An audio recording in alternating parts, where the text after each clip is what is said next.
All right, that ran for half an hour, 45 minutes,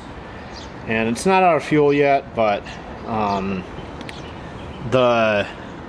new copper washer in here that provides an extra millimeter on the head is doing okay.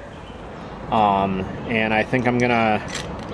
try and adjust the governor a little bit with that new slightly lower compression to see if we can slow this down. It's not leaking water yet, so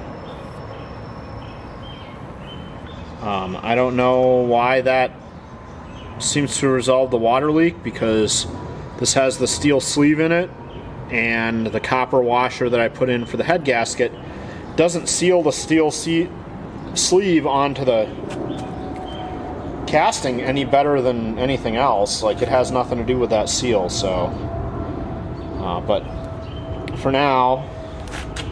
it ran after that last repair, and now we can go back to adjusting it when but you'll remember these little Enjomors, the governor spring is behind this arm, so I'm going to have to remove this upper bracket here,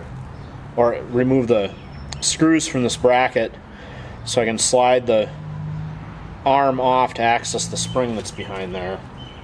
and trim the spring and test it out.